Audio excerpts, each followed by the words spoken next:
होली की बहुत बहुत शुभकामनाएं भी देता हूं। आज के इस आयोजन से हजारों परिवारों की होली के इस महत्वपूर्ण त्योहार की खुशी कई गुना बढ़ गई है।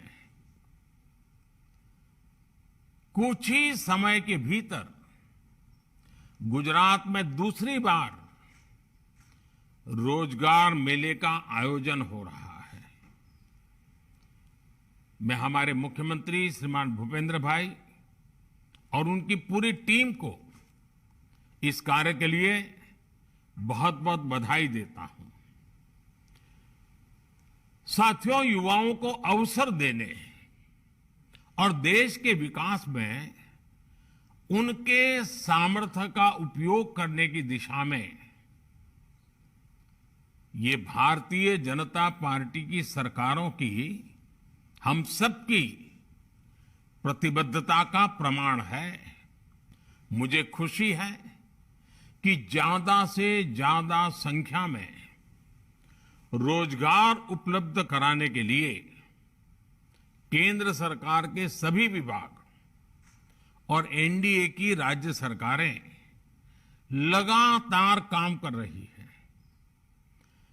केंद्र सरकार के अलावा अब एनडीए के शासन वाले 14 राज्यों और केंद्र शासित प्रदेशों में लगातार रोजगार मेलों का आयोजन हो रहा है। आज जिन युवाओं को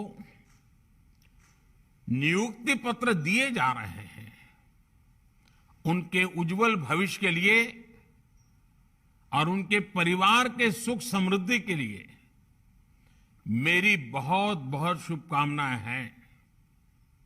मुझे विश्वास है कि नई जिम्मेदारी संभालने वाले युवा पूरी लगन और निष्ठा के साथ अमृत काल के संकल्पों को पूरा करने में अपना योगदान देंगे। साथियों, पिछले 5 वर्षों में गुजरात में 1.5 लाख से ज्यादा युवाओं को राज्य सरकार की नौकरी मिली है।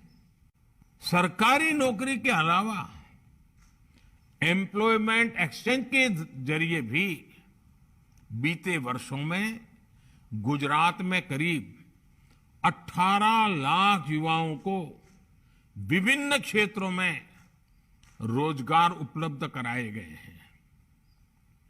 गुजरात सरकार ने तो भर्ती कैलेंडर बनाकर तय समय के भीतर भर्ती प्रक्रिया पूरी की है। मुझे बताया गया है कि इस वर्ष 25,000 से ज्यादा युवाओं को राज्य सरकार में नौकरी देने की तैयारी की है। गुजरात सरकार ने टेक्नोलॉजी का उपयोग करके पूरी भर्ती प्रक्रिया को पारदर्शी बनाया है। इसके लिए अलग अलग डिजिटल प्लेटफॉर्म तैयार किए गए हैं, मोबाइल ऐप और वेब पोर्टल विकसित किए गए हैं। साथियों, अलग अलग सेक्टर में भाजपा सरकार के प्रयासों ने युवाओं के लिए नए अवसर तैयार किए हैं। डायरेक्ट और इनडायरेक्ट एम्प्लॉयमेंट जनरेशन के लिए केंद्र सरकार ने एक ठोस रणनीति पर काम किया है। हमारा फोकस रहा इंफ्रास्ट्रक्चर और विकास परियोजनाओं के माध्यम से अधिकतम रोजगार बढ़ाने पर। हमारा फोकस रहा मैन्युफैक्चरिंग को बढ़ावा देकर के रोजगार के नए अवसर उपलब्ध कराना। हमारा फोकस रहा स्वरोजगार के लिए देश में सही वातावरण बनाने और नौजवानों को बिना गारंटी आर्थिक मदद देने पर। हमारा फोकस रहा बदलते हुए नेचर ऑफ जॉब्स के मुताबिक युवाओं के स्किल डेवलपमेंट पर। साथियों, जब विकास का पहिया तेज गति से चलता है तो हर सेक्टर में रोजगार का सृजन होने लगता है। आज देश में इंफ्रास्ट्रक्चर, इंफॉर्मेशन टेक्नोलॉजी और अन्य सेक्टर में विकास की परियोजनाओं में लाखों करोड़ रुपए खर्च किए जा रहे हैं। सिर्फ गुजरात में ही केंद्र सरकार के 1.25 लाख करोड़ रुपए के प्रोजेक्ट्स चल रहे हैं। इस साल के बजट में इंफ्रास्ट्रक्चर के लिए 10 लाख करोड़ रुपए का प्रावधान किया गया है। लाखों करोड़ रुपए का ये इन्वेस्टमेंट लाखों रोजगार भी पैदा कर रहा है।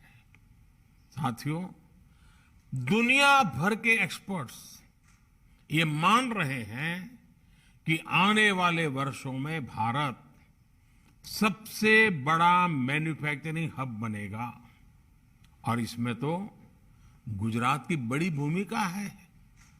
भारत में होने वाली इस क्रांति का नेतृत्व आप जैसे युवा ही करेंगे।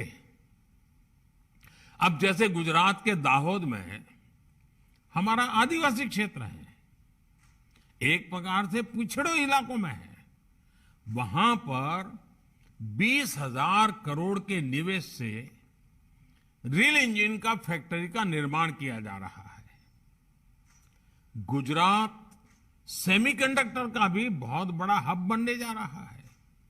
ये सारे प्रयास भी गुजरात में रोजगार के हजारों नए मौके बनाएंगे।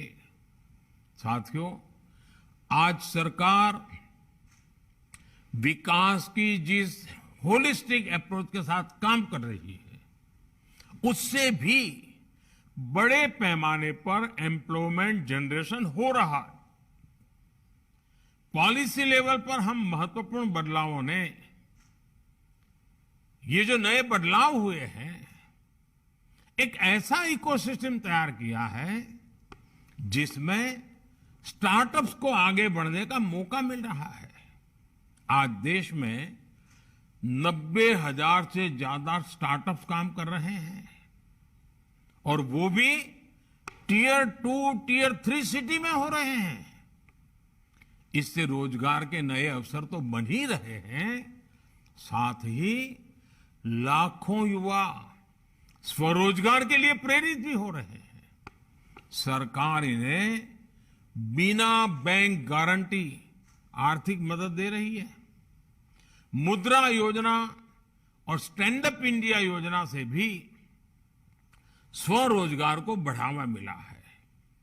सेल्फ हेल्प ग्रुप से जुड़कर करोड़ों महिलाएं अपने पैरों पर मजबूती से खड़ी हो रही है, पूरे परिवार की आर्थिक व्यवस्था का नेतृत्व कर रही है। सरकार इन महिलाओं को सैकड़ों करोड़ रुपयों की आर्थिक मदद भी दे रही है। साथियों, देश में बन रही नई संभावनाओं के लिए बड़े पैमाने पर स्किल्ड मैन पावर तैयार करने की जरूरत है। युवाओं के स्किल की ताकत से ही भारत दुनिया की तीसरी बड़ी अर्थव्यवस्था बनने का लक्ष्य हासिल कर सकता है। हमारा प्रयास है कि स्किल डेवलपमेंट का फायदा समाज के हर वर्ग को मिले। इसमें हमारे दलित भाई बहन हो, हमारे आदिवासी भाई बहन हो, हमारा वंचित वर्ग हो, हमारी माताएं बहनें हो, सबको आगे बढ़ने का समान अवसर मिलेगा। इसी बात को ध्यान में रखकर युवाओं के स्किल डेवलपमेंट को भी प्राथमिकता दी जा रही है। पीएम कौशल विकास योजना के तहत देश में 30 स्किल इंडिया इंटरनेशनल सेंटर बनेंगे।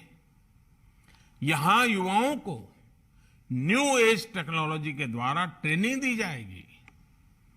पीएम विश्वकर्मा योजना के जरिए छोटे कारीगरों को ट्रेनिंग देने के साथ उन्हें एमएसएमई से भी जोड़ा जाएगा। इस योजना के माध्यम से छोटे व्यवसायों से जुड़े लोगों को वर्ल्ड मार्केट तक पहुंच बनाने में मदद मिलेगी। हम बदलती हुई नेचर ऑफ जॉब्स के लिए भी अपने युवाओं को लगातार तैयार कर रहे हैं। इस काम में हमारी आईटीआई बड़ी भूमिका निभा रही है। गुजरात में आईटीआई और उसकी सीटों की संख्या में लगातार बढ़ोतरी हुई है। आज करीब 600 आईटीआई में अकेले गुजरात में 2 लाख सीटों पर अलग अलग स्किल की ट्रेनिंग दी जा रही है। इस ट्रेनिंग प्रोग्राम को इंडस्ट्री की जरूरतों के अनुसार अपडेट किया गया है। मुझे खुशी है कि गुजरात में आईटीआई का प्लेसमेंट काफी अच्छा हुआ है। साथियों, हमारा फोकस रोजगार सृजन के हर उस अवसर को विकसित करने पर भी है जिस पर दुर्भाग्य से आजादी के बाद जितना ध्यान देना चाहिए था वो नहीं दिया गया। बजट में 50 नए पर्यटन केंद्र विकसित करने की घोषणा की गई है। जैसे हमारे केवड़िया एकता नगर में यूनिटी मॉल है, वैसे ही हर राज्य में यूनिटी मॉल तैयार करने का ऐलान किया गया है। इनमें देश भर के यूनिक प्रोडक्ट्स को प्रमोट किया जाएगा। इन प्रयासों से लाखों लोगों के लिए रोजगार के नए अवसर बनेंगे। इसके अलावा एकलव्य स्कूल में भी करीब 40,000 टीचरों की नियुक्ति का भी प्रावधान किया गया है। साथियों, आप सबको गुजरात सरकार के साथ जुड़कर सेवा करने का अवसर मिल रहा है। ये स्वाभाविक है कि ये आपके लिए और आपके परिवार के लिए उत्सव का क्षण है। लेकिन साथियों, आप एक बात जरूर याद रखना, ये सिर्फ शुरुआत है। जीवन की एक नई यात्रा का आरंभ है। अगर आप सरकारी नौकरी पा लेने को ही अपना लक्ष्य मानकर बैठ जाएंगे तो आपका अपना व्यक्तिगत विकास रुक जाएगा। जिस मेहनत और लगन ने आपको यहां तक पहुंचाया है उसमें कभी भी विराम मत आने देना, उसे आगे भी जारी रखना है। कुछ नया सीखने की ललक जीवन भर आपको आगे बढ़ने में मदद करती रहेगी। आपकी पोस्टिंग जहां भी हो वहां अपनी कैपेबिलिटी बढ़ाने के लिए, अपनी क्षमता बढ़ाने पर, अपना ज्ञानवर्धन करने पर आप जितना ध्यान देंगे आपका तो लाभ होगा ही होगा। आप जिस क्षेत्र में काम कर रहे हैं उस क्षेत्र का भी लाभ होगा। हमारा प्रयास है कि हर सरकारी कर्मचारी को बेहतर ट्रेनिंग मिले। इस दिशा में हमने कर्मयोगी भारत ऑनलाइन प्लेटफॉर्म की शुरुआत की है। इस पोर्टल पर मौजूद विभिन्न ऑनलाइन कोर्सेज का अधिक से अधिक लाभ जरूर उठाइए। और मुझे पक्का विश्वास है कि निरंतर अध्ययन ये आपकी प्रगति का बहुत बड़ा हथियार बन सकता है।